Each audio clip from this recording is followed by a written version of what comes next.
Le Grand Matin Sud Radio, 6h, 10h, Jean-Marie Bordry. Il est 8h35 sur Sud Radio. Tout de suite, on accueille notre invité politique, Arthur Delaporte. Bonjour. Bonjour. Bienvenue sur Sud Radio, député socialiste du Calvados. Pas encore en vacances, mais bientôt, je crois. Dans quelques minutes. Dans quelques minutes, justement. Est-ce que vous reviendrez de vacances avec un gouvernement, pensez-vous ? Eh bien, j'espère bien que le président de la République va sortir du déni dans lequel il a plongé le pays depuis un mois et demi maintenant. Comme si on pouvait être gouverné par un gouvernement démissionnaire. Alors, jusque-là, ça marche à peu près, mais on peut quand même être choqué qu'ils aient pris un certain nombre de décisions, de nominations, et qu'ils continuent à le faire, à préparer le budget pour la France, alors même qu'ils ont été sévèrement sanctionnés en juin-juillet dernier. Vous parlez du gouvernement de Gabriel Attal, toujours Premier ministre, bien qu'il ne parle plus d'ailleurs au président de la République. C'est ce qu'on apprenait hier dans Le Parisien, aujourd'hui en France. D'ailleurs, est-ce que c'est un problème institutionnel que le Premier ministre et le président de la République soient en guerre ouverte quasiment ? Soit en froid, non, c'est déjà arrivé dans des situations de cohabitation. Sauf que là, le problème, c'est qu'ils cohabitent déjà entre eux et qu'ils sont extrêmement minoritaires. Donc oui, évidemment que ça peut causer quelques frictions. Mais c'est pas mon problème, on va dire. Ça, c'est leur affaire à eux. Moi, mon sujet, c'est qu'est-ce qui se passe pour le pays et comment est-ce qu'on fait pour répondre aux attentes des Françaises et des Français. Alors justement, comment gouverner ce pays ? Avec qui le gouverner ? Qui envoyer à Matignon le nouveau Front Populaire ? Après quand même des jours et des jours et des jours d'hésitation, de changement d'avis, de revirement, de veto et de propositions, avait fini par choisir Lucie Castet pour la présenter comme candidate au poste de Première ministre. Emmanuel Macron avait promis de nommer un nouveau gouvernement vers la mi-août. On en approche. Est-ce que vous pensez vraiment qu'il va vous accorder Matignon ? Alors je ne suis pas dans la tête du président de la République. Mais... Ce que je sais, c'est qu'il y a aujourd'hui une réalité politique, c'est que l'Assemblée nationale est fragmentée. Ouais. Personne ne le nie. Peut-être un peu le président de la République, il refuse de voir sa propre faiblesse, puisqu'ils sont passés de 250 à 150 députés. Et la première force au Parlement, avec 193 députés, c'est une majorité relative faible, c'est le nouveau Front Populaire. Donc nous, on part de ce constat-là. On part aussi d'un constat qui est constant sous la Ve République, c'est que c'est la force majoritaire à l'Assemblée nationale, même en majorité relative, qui peut prétendre au gouvernement. C'est ce qui s'est produit depuis 2 ans. Et donc, la logique institutionnelle, historique, constitutionnelle et politique voudrait que ce soit le nouveau Front Populaire qui aille à Matignon. À condition d'arriver à bâtir une majorité pour faire passer des textes. Hier, votre prétendante à Matignon a écrit à tous les parlementaires. J'imagine que vous avez vous-même reçu sa lettre. Je présume, lettre co-signée par les présidents des différents groupes parlementaires du nouveau Front Populaire.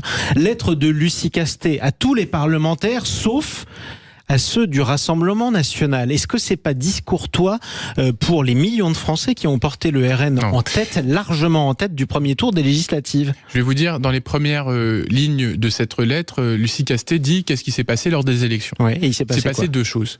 La première, c'est qu'il y a eu un vote historique du Rassemblement national qui portait un certain nombre de problématiques sur la question du pouvoir d'achat, sur la question des services publics, sur ces sujets d'accès aux soins, par exemple. Alors donc, là, vous prenez des sujets qui vous arrangent. Oui, c'est bien, mais il y a aussi ceux qui vous arrangent pas. Sur il y a la sécurité, l'immigration. C'est marqué dans le courrier. La question de la sécurité a été portée par ces citoyens et donc nous devons l'entendre. La question migratoire. Et la question migratoire, alors ça on pourra en reparler si vous voulez. Mais on va en parler justement. Je finis juste parce que vous me lancez sur pourquoi est-ce qu'on n'a pas écrit aux députés du Rassemblement national, c'est que ça c'était les questions que nous portons et que nous continuerons de porter et que nous voulons entendre et défendre au Parlement. Et le deuxième sujet, c'est que nous avons été élus, moi j'ai été élu face à une candidate du Rassemblement national dans une logique de front républicain. C'est vrai. Et donc aujourd'hui, il y a une non-majorité du Rassemblement national aussi parce qu'il y a eu ce front républicain et que vous avez plus de 70% des électeurs, ou 65%, qui ont décidé de faire barrage à l'extrême droite. Et donc, nous devons traduire cela au Parlement. Et c'est ce que propose ce courrier, de dire Front républicain à l'Assemblée nationale et préoccupation de tous les Françaises et les Français dans les politiques que nous mènerons. Et c'est exactement le fond de ce courrier. Sauf que vous accusez Emmanuel Macron, vous l'avez dit vous-même, de déni, en disant il refuse de voir le résultat, en tout cas du second tour, des élections législatives. Est-ce que refuser de parler aux députés Rassemblement National, c'est pas aussi une manière de refuser de parler à leurs électeurs ? Je ne refuse pas de parler parce qu'il y a ce qui s'appelle un Parlement où on discute. Non, mais on est échange d'accord, mais quand on écrit des lettres à tout le monde, sauf à une certaine partie des députés, c'est qu'on ne veut pas leur parler. Vous savez très bien que moi, je suis dans une logique où nous ne négocierons rien avec le Rassemblement national parce que nous considérons, et c'est ce que nous avons défendu en faisant le Front républicain, que leur projet est dangereux pour la France. Si vous prenez le cas de l'immigration, puisque c'était l'un des sujets que vous évoquiez, moi je considère que le Rassemblement national instrumentalise la peur de l'immigration. Il suffit de prendre par exemple ce que disait monsieur Jacobelli à la veille des Jeux Olympiques, porte-parole du Rassemblement national. Il disait, vous allez avoir des hordes de migrants qui vont débarquer sur Paris, qui vont faire le bazar, c'est pour ça qu'on est obligé de mettre des policiers. Qu'est-ce qui s'est passé pendant ces Jeux Olympiques, sinon la concorde, la fraternité nationale et finalement la valorisation aussi de cette France métisse. C'est quelque chose qui est aux antipodes de ce que défend le Rassemblement national. Donc vous refusez qui va à l'encontre des valeurs cardinales de la République. Et donc moi je dis aux députés du Rassemblement national qu'ils ne sont pas défenseurs de mes valeurs qui sont celles de la République. Par contre, je dis aux électeurs du Rassemblement national que je côtoie et que j'ai vu pendant la campagne, que je reçois au quotidien à ma permanence, je leur dis, vous vous trompez. Ceux qui sont là vous mentent, ils instrumentalisent vos peurs. Et si vous avez des préoccupations légitimes sur la question du pouvoir d'achat, on ne peut pas faire la République en montant les gens les uns contre les autres. Donc vous ne ferez pas la moindre négociation avec le Rassemblement national. Nous ne négocierons pas avec le Rassemblement national. Pas d'alliance, quoi qu'il en soit. Pas d'alliance, quoi qu'il en soit. C'est un message qui est extrêmement clair et que nous avons toujours défendu. Ça signifie que vous n'essaierez pas de faire passer un texte à l'Assemblée nationale avec les voix des députés Rassemblement national. C'est trop facile. Non mais ce que je veux vous dire, c'est que le gouvernement précédent a fait passer des textes en étant parfois soutenu par le RN, parfois pas. Je ne suis pas maître des voix du Rassemblement national. Donc vous êtes prêt à faire la même chose? Et je vais vous dire une chose très simple. Vous avez une tripartition de l'Assemblée nationale. Vous avez une force qui est en tête. Cette force, elle prétend à exercer le pouvoir gouvernemental, mais elle prétend aussi à faire passer des textes largement soutenus par tout le monde. Et c'est ce que dit cette lettre de Lucie Castet d'hier. Nous ne parlerons pas, nous ne ferons rien avec vous, mais s'il vous plaît, aidez-nous à faire abroger la réforme des retraites. Le gouvernement n'a pas fait autre chose depuis 2 ans. Il n'a pas négocié avec le Rassemblement national. Et je crois bien que demain, moi, je ne dealerai pas mes principes avec le Rassemblement national. En revanche, si vous pouvez faire abroger la réforme des retraites grâce aux voix du RN, vous le ferez. Mais vous savez, ça n'a pas empêché le gouvernement de faire passer la loi immigration ou une quinzaine d'autres lois grâce aux voix du RN. Moi, j'ai fait passer une loi. Donc vous ne refuserez pas les voix du RN. Je vais vous dire, j'ai fait passer une loi, la loi influenceur. Elle a été votée à l'unanimité de l'Assemblée nationale, dont les voix du RN. J'ai pas dit scandale, le RN a voté pour moi. Et dans ce cas-là, pourquoi ne pas leur parler? Mais je ne négocie pas avec eux. Je vous dis, on parle parce qu'on échange des arguments dans l'hémicycle. On s'interpelle, on répond et on se parle publiquement. Il y a peut-être des choses à dire sur le pouvoir d'achat avec le Rassemblement national. Mais vous verrez, quand on aura un débat sur le pouvoir d'achat, on échangera des arguments dans l'hémicycle. Mais je dis juste que je ne ferai pas d'accord avec des gens, d'arrière-cuisine, on va dire, avec des gens avec qui je suis en opposition, surtout et notamment sur l'essentiel. Sauf que quand le nouveau Front populaire décide de vouloir abroger la réforme des retraites, c'est un accord implicite avec le Rassemblement national. Il sait très bien que la majorité présidentielle ne votera pas l'abrogation de la réforme des retraites, mais qu'en revanche, le RN le fera et que par conséquent, cette réforme pourra être abrogée. Je vais vous dire 2 choses. Déjà, on n'est pas obligé d'abroger la réforme des retraites en tant que telle. On peut décaler son entrée en vigueur et ça, on n'a pas besoin d'une loi pour le faire. Vous êtes sûr que tous vos camarades sont d'accord? Non, mais je vais vous dire, on peut avoir une méthode où on décale son entrée en vigueur. Vous avez on n'a pas besoin d'une loi pour ça. Non, mais attendez, je vous le dis. Et après, l'objectif qui a été annoncé par Lucie Castet dans son interview à Sud-Ouest il y a maintenant 10 jours, c'était de dire, nous ferons une loi retraite qui sera portée par les syndicats et les partenaires sociaux. Et derrière, il faudra que les macronistes nous expliquent pourquoi ils ne votent pas une loi qui est portée par les syndicats, les partenaires sociaux et les entreprises si on a réussi à avoir un accord sur une réforme des retraites finançable, soutenable et juste. À supposer de mettre d'accord les entreprises. Moi, je crois que nous pouvons avoir une réforme des retraites juste et soutenable. Et donc, c'est ce que nous avons comme tâche de faire dans les mois qui viennent. Et vous verrez qu'au Parlement, on peut se mettre d'accord, y compris avec des macronistes. Même sans majorité, pour faire une énième réforme des retraites. Mais bien sûr, parce qu'aujourd'hui, ce qui a péché depuis 2 ans, c'est l'absence de méthode de dialogue du gouvernement. Ils ont tout voulu faire tout seuls en pensant qu'ils avaient raison tout seuls. Nous ne sommes pas dans cette position. Vous êtes prêts à dialoguer avec les macronistes? Nous sommes prêts à dialoguer, à discuter, à aller même aux Républicains pour voir ce qui peut faire consensus sur la base de notre programme. Sauf que c'est facile à dire pour vous qui êtes député socialiste et donc de facto à la droite du nouveau Front populaire. J'ai pas dit que vous étiez de droite, mais vous êtes à la droite du nouveau Front populaire. Si on vous compare avec un insoumis, pardon, mais le soir du second tour des législatives, tout le programme du NFP, rien que le programme du NFP, il peut s'appliquer dès maintenant. Emmanuel Macron doit nommer un Premier ministre LFP. C'est ce que disait Jean-Luc Mélenchon. Où est-ce que vous voulez la volonté? Et d'ailleurs, je vous dis, aujourd'hui encore, nous disons, le NFP doit gouverner. Parce que nous sommes la force en situation de majorité relative. Mais nous disons, et c'est ce qu'explique le courrier qui a été signé hier par Lucie Castet et les 4 présidents de groupes parlementaires à l'Assemblée nationale et ceux du Sénat, les 3 écologistes, communistes, socialistes et insoumis, eh bien, ce courrier, il dit une chose très simple. Le Front populaire au gouvernement, le Front républicain à l'Assemblée nationale avec des discussions, une méthode où on changera. C'est-à-dire qu'on va construire les textes ensemble en amont. On pourra nommer des rapporteurs de l'opposition sur les textes majeurs. Des rapporteurs, ça veut dire ceux qui portent le projet à l'Assemblée nationale. On pourra aussi avoir un temps qui sera partagé. Tout le monde pourra utiliser le temps du gouvernement pour inscrire des textes. Donc vous voyez qu'on a aujourd'hui une autre démarche qu'on est en train de mettre sur la table. C'est la version idyllique. Avec les 5 grandes thématiques. La question de la santé, la question du pouvoir d'achat, la question des services publics, bref, la question de l'école aussi. Donc des sujets qui doivent aujourd'hui nous rassembler et nous le pouvons. Sauf qu'on a envie de vous croire quand ça vient de vous. Est-ce qu'on peut le croire si ça vient de Jean-Luc Mélenchon ? C'est signé par Mathilde Panot. Pour l'instant, c'est signé. Ce courrier, il le dit. Est-ce que il vous le dit très clairement. Nous devrons rechercher comment on fait une justice fiscale, parce qu'on le dit, nous, comment on met à contribution aujourd'hui les plus riches qui échappent à l'impôt. Et je pense que personne, y compris dans la majorité, ne sera contre cela. Le MoDem, par exemple, a défendu la taxation des superprofits. Oui, mais pardon, mais poser la question n'est pas forcément y répondre. Est-ce que vous imaginez vraiment Mathilde Panot accepter avec ses députés de négocier avec ensemble et les macronistes? Bien sûr, parce que c'est écrit dans ce courrier, ça a été envoyé à tous les parlementaires, et je ne crois pas avoir entendu depuis hier, ou même depuis que Lucie Castet la semaine dernière a dit que nous devrons de toute façon construire des majorités larges à l'Assemblée nationale, je n'ai pas entendu d'insoumis dire autre chose. Pourtant, la majorité présidentielle, je le rappelle, en tout cas les macronistes, ne sont toujours pas dans une posture de dialogue. C'est bien dommage. France insoumise, c'est l'anti-France. C'est ce qu'a dit hier la porte-parole du gouvernement, Prisca Thévenot, dans ce studio sur Sud Radio, l'anti-France. Vous savez qui utilisait cette expression-là? C'était notamment l'extrême droite dans les années 30, quand elle qualifiait la gauche, Léon Blum par exemple, et dans l'anti-France, il y avait ici, je parle pour Léon Blum, de l'antisémitisme. Donc aujourd'hui, non, nous ne sommes pas l'anti-France, et je rappellerai à Prisca Thévenot que plus de la moitié des membres de la majorité, enfin de l'ancienne majorité présidentielle, ont été élus ou réélus grâce au désistement de candidats du nouveau Front populaire. Elle pourrait vous rappeler ce que je lui ai moi-même rappelé hier, c'est-à-dire qu'un certain nombre de députés, dont vous, avez été élus grâce au désistement de députés macronistes. Mais moi, je ne le nie pas. Je ne le nie pas. Je vous dis que je suis élu du Front républicain, et donc je veux ce Front républicain à l'Assemblée nationale. J'ai commencé mon propos par cela. Mais je dis à Madame Thévenot, souvenez-vous de ce qui s'est passé pour Elisabeth Borne-à-Vire. Elisabeth Borne-à-Vire, dans mon département, dans le Calvados, elle a été réélue parce que le candidat insoumis, Noé Gauchard, s'est désisté et a appelé à voter pour Elisabeth Borne, alors même que nous avons combattu, et les insoumis en particulier, la réforme des retraites. Donc voilà, je dois le dire, aujourd'hui, on est dans des situations où il y avait des désaccords profonds, mais on a permis à des macronistes d'être élus face au Rassemblement national. Il faudrait qu'ils se souviennent comment ils ont été élus ici, et Emmanuel Macron le premier. En 2017, en 2022, il a été élu grâce au report massif des électeurs de gauche, y compris des électeurs qui avaient voté pour la France insoumise. Donc on ne peut pas avoir un discours où on dit arrêtons d'insulter les électeurs du Rassemblement national, écoutons-les. Et moi je vous le dis, je les écoute, je les entends, et je porte leurs préoccupations. Et de l'autre, dire la France insoumise, ça n'existe pas. C'est une réalité politique dans le pays, et même si je ne suis pas d'accord sur tout avec les insoumis, je partage avec eux un programme, le programme du nouveau Front populaire, qui a été écouté, discuté, négocié ensemble, et qui porte des valeurs de progrès social notamment. Et combien de temps une telle majorité pourrait tenir, à supposer qu'on puisse parler de majorité? Elle pourrait tenir le temps qu'elle tiendra. Moi je pense qu'elle peut tenir longtemps, parce que quand on a aujourd'hui un gouvernement, si on a un gouvernement de nouveau Front populaire, vous verrez que nous sommes en capacité à la fois de discuter, de dialoguer.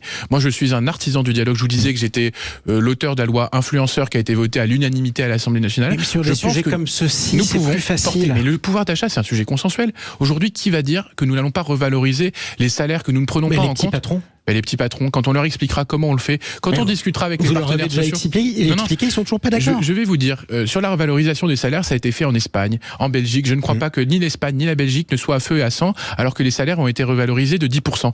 Donc aujourd'hui, Lucie Castet l'a dit dans Sud-Ouest, si le problème c'est les 1600, ce niveau-là, peut-être qu'on peut le discuter, mais parlons-en, mettons les 1600 comme base de départ, regardons ensemble les modalités, et derrière, on verra qu'on est capable de rassembler le pays, parce que tout simplement, nous sommes des hommes de dialogue et des femmes de dialogue. Tout le nouveau Front populaire sera dans ce cas-là capable de négocier. Vous disiez en quelque sorte que les macronistes avaient une dette envers vous, ceux qui avaient été élus grâce aux électeurs de gauche. Est-ce que ça signifie que vous-même, vous avez une dette envers les électeurs centristes ou macronistes qui vous ont permis de passer et de retourner à l'Assemblée nationale? Et si vous avez une dette, quel gage vous leur donnez? Bien sûr, et moi je sais que j'ai été élu, j'ai été porté au premier tour parce que j'ai 40% dans ma circonscription, 42% des électeurs qui ont porté le programme du nouveau Front populaire, donc c'est voilà, et au deuxième tour j'ai fait 68%. Donc j'ai à peu près une personne sur 3 qui a voté pour moi, qui n'avait pas voté pour moi au premier tour. Et donc je sais aussi que ces gens-là, ils m'ont demandé une chose, de porter des compromis, de changer la vie des gens et de faire en sorte de travailler ensemble demain. Mais je ne vais pas renier ce pourquoi j'ai été porté au premier tour. Qu'est-ce que vous êtes prêt à donner comme gage? Vous parlez de négociation et de dialogue. Quand déjà, on négocie... la méthode, c'est un premier gage. Parce qu'on nous avait promis autre chose il y a 2 ans. Je vous rappelle, Elisabeth Borne disait « Moi, ça sera une autre méthode ». Qu'ont-ils fait? Ils ont gouverné par 49-3 et en faisant comme s'ils avaient toujours une majorité absolue. Et donc, je leur dis aujourd'hui à ces macronistes, regardez, nous allons vraiment faire du dialogue. Donc faire du dialogue, c'est simplement se mettre autour de la table, regarder qu'est-ce qui peut faire consensus et derrière avancer. Je crois que c'est possible. Sauf que gouverner, ça veut aussi dire conduire une politique étrangère. Pardon d'évoquer les sujets qui fâchent au sein du nouveau Front populaire, mais il y a au moins 3 sujets chauds sur lesquels la gauche n'est pas d'accord en ce moment à l'international. Je peux citer la guerre en Ukraine, vous n'avez pas tous le même rapport à Vladimir Poutine. Je peux citer évidemment le conflit, la guerre à Gaza notamment, vous n'avez pas tous le même rapport sur ce sujet-là. Je peux parler du Venezuela également. À quel moment vous vous mettrez d'accord pour trouver ne serait-ce qu'un ministre des Affaires étrangères? Je vais vous dire, la première chose, c'est que la politique étrangère, c'est une compétence partagée entre le président de la République et le gouvernement. Donc là, vous êtes content d'avoir Emmanuel Macron? Non, mais ça veut dire que si on doit discuter, dialoguer, c'est quelque chose qui se fera aussi en bonne intelligence. Sauf que là, vous aurez moins de mal à négocier, à dialoguer avec Emmanuel Macron qu'avec Jean-Luc Mélenchon sur le Venezuela. Alors, sur le Venezuela, il y a un communiqué qui est sorti, qui a été signé par la plupart des formations de gauche, sauf LFI et le PC. Voilà. Donc, il faut aussi arrêter de pointer que LFI là-dessus. Il y a des divergences. Et sur les questions internationales, souvent, les communistes sont assez proches des insoumis. De la France insoumise. Mais ce qui ne nous empêche pas de dialoguer, de discuter et même de porter un programme commun sur les questions internationales. Alors, dans le programme du nouveau Front populaire, je vais vous le dire, on a par exemple sur la question du conflit israélo-palestinien que vous évoquiez, des mots très clairs sur la qualification des actes terroristes du Hamas du 7 octobre, la nécessité d'avoir un cessez-le-feu immédiat, la libération immédiate des otages. Donc vous voyez, on a trouvé, en discutant, des points communs sur la question palestinienne. Sur la question de l'Ukraine également, on a dit intégrité territoriale de l'Ukraine. Donc vous voyez que en discutant, on peut se mettre d'accord. Ça, c'était noté et vous aviez un dénominateur commun, même si c'était le plus petit sur ces 2 sujets. Maintenant, imaginons que Lucie Castet soit nommé à Matignon et que vous ayez un ministre des Affaires étrangères. Qu'est-ce qu'il va dire à Nicolas Maduro, le dictateur vénézuélien qui manifestement a bourré les urnes? Il va lui dire la même chose, je pense que tous ceux qui nous écoutent pourront leur dire. Il faut d'une part la transparence sur les résultats. Il faut deuxièmement arrêter de tuer des manifestants et de brutaliser. C'est ce que disait votre communiqué de presse. Le PC et la France insoumise ont refusé de le signer. Je ne sais pas pourquoi ils ne l'ont pas signé, parce que je pense que ces sujets-là peuvent être unanimement partagés. Sauf que vous n'êtes pas d'accord. Donc voilà, sur la question du Venezuela, moi je suis extrêmement clair et je pense que nous pouvons l'être collectivement et nous aurons ce débat avec nos camarades insoumis à l'occasion et communistes. Mais ils sont peut-être en vacances pour certains, donc j'ai pas encore discuté avec les insoumis de ces raisons-là. Mais moi je pense que cette base-là peut être une base partagée. Donc en tout cas, le Venezuela ne sera pas une pomme de discorde définitive. Ça ne sera pas la pomme de la discorde. Et je ne suis pas sûr que ce soit non plus le point cardinal de la diplomatie internationale. Et je vous dirais qu'il y a eu aussi des divergences au sein de la majorité et qu'il faudra accepter demain de pouvoir avoir des points de vue divergents, mais derrière, avec une méthode, celle du dialogue, de faire converger. Parce que franchement, il n'y a pas, on l'a montré, de gauche irréconciliable, puisque nous pouvons, à partir de positions divergentes, arriver, je vous ai évoqué la question de l'Ukraine à Gaza, à avoir des positions communes. Demain, on se mettra autour d'une table, et je peux vous dire qu'on est en capacité d'avoir une position commune sur le Venezuela, d'autant que nous serons aussi responsables de porter, je vous dis, ce front républicain au Parlement. Avouez qu'il y a un paradoxe quand même à reprocher à Emmanuel Macron de ne pas vouloir écouter le verdict des urnes, c'est ce que vous lui reprochez depuis les législatives, et en même temps à pas arriver à mettre tous les partis de gauche d'accord. Là, vous évoquez ce communiqué-là, c'est pas les partis qui l'ont proposé, c'est des universitaires qui l'ont proposé à la signature des différentes formations politiques. Donc, moi, vous pouvez passer 1 heure sur le Venezuela si vous voulez. Je pense pas que c'est ça qui fasse que demain, on va refuser de gouverner le pays pour ce qui concerne le plus, à mon avis, les Françaises et les Français, c'est-à-dire la question du pouvoir d'achat, la question de l'école, du réarmement des services publics, la police, par exemple. Alors, un dernier point quand même pour faire le bilan de ces Jeux Olympiques. On en a parlé. Emmanuel Macron en parlait hier. Tous les Français sont capables de se mettre d'accord et de travailler ensemble. C'est vrai qu'il y avait des gens de droite comme Valérie Pécresse en Ile-de-France, des gens de gauche comme Anne Hidalgo à Paris et le président de la République. Quelle leçon on peut tirer? Une grande fierté. La fierté d'avoir porté un événement international, contrairement à ce que beaucoup ont dit, et contrairement à toutes les critiques qu'il y a pu avoir, ça s'est extrêmement bien passé. Et je remercie vraiment François Hollande d'avoir eu, parce qu'on ne remercie pas forcément assez François Hollande. Mais couvre des critiques, mais d'avoir eu cette idée-là, parce que c'est lui qui a dit il faut les Jeux Olympiques à Paris en 2024. Il a convaincu Anne Hidalgo. Ils ont porté le sujet ensemble jusqu'en 2017. Ça a été repris. C'était un vieux projet. Si vous êtes mais ça a été repris par le gouvernement, les gouvernements d'Emmanuel Macron, et ça a été porté par Valérie Pécresse. Donc tout le monde a travaillé en bonne intelligence et a montré que sur des sujets d'intérêt commun, on pouvait enfin se mettre d'accord et porter les choses avec fierté. Et il faut rendre à César ce qui est à César aussi. Les JO à Paris, et notamment dans la ville et pas seulement dans un stade, c'était porté aussi par Jacques Chirac et Bertrand Delanoë, l'ancien maire de la ville. Tout à fait. On peut avoir des sujets de consensus, et donc c'est une belle chose que les Jeux Olympiques, et j'espère que cet esprit-là va perdurer dans le débat public à l'Assemblée nationale, mais que aussi on sera en capacité d'avoir une conscience des réalités des Françaises et des Français. Et cette réalité, c'est des gens qui ne mangent pas à leur faim parce qu'ils n'arrivent pas à boucler leur fin de mois. C'est des petits retraités qui, pendant la campagne, me disaient mais comment on fait, comment on s'en sort. Et donc moi, c'est aussi aujourd'hui ce qui m'anime, c'est comment on fait pour faire en sorte qu'on mène des politiques qui transforment la vie des gens. Eh ben, on essaiera de le voir. En tout cas, merci de l'avoir dit sur Sud Radio ce matin, Arthur Delaporte. Je rappelle que vous êtes député socialiste du Calvados. Bonnes vacances, en tout cas, à vous. Apparemment, vous les avez pas, vous avez fait la permanence pendant tous les Jeux Olympiques. Il est 8h55 sur Sud Radio.